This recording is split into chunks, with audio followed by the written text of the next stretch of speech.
La petite machine de guerre est en route, mais pourquoi est-ce qu'elle est lancée? La réponse est simple, par opportunisme. Macron, ça fait des années qu'il veut relancer l'économie française via l'industrie, mais que ça marche pas. Bah oui, parce qu'on n'a pas les thunes pour acheter ces putains de voitures électriques, donc ça relance aucune industrie, aucune production. Et en plus, les acteurs privés, ils préfèrent choper des subventions françaises ou ailleurs pour aller s'installer à l'étranger. Mais ça devient de plus en plus galère pour eux à cause de la concurrence à l'international. Et le problème, c'est que l'État français, en fait, il dépense beaucoup plus d'argent qu'il n'en reçoit par les impôts, les TVA. Bah oui, ils ont baissé l'impôt pour les riches tout en filant des milliards et des milliards au 440. Donc forcément, à un moment donné, il y a un déficit qui se crée. Et donc pour combler ce déficit, ils sont obligés de faire des emprunts sur les marchés financiers.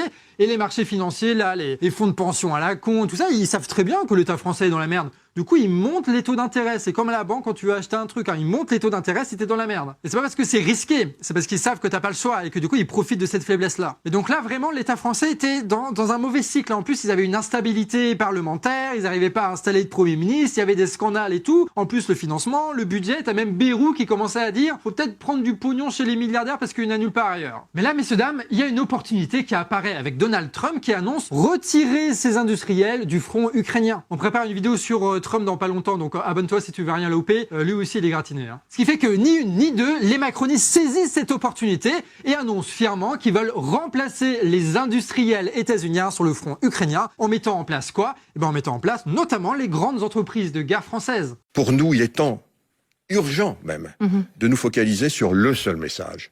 Les États-Unis d'Amérique nous ont tourné le dos, c'est clair. Les États-Unis d'Amérique ne sont plus un partenaire fiable. Mais croyez-moi, dans une situation telle que nous vivons comme ça, qui est historique, il n'y a qu'une seule façon d'agir.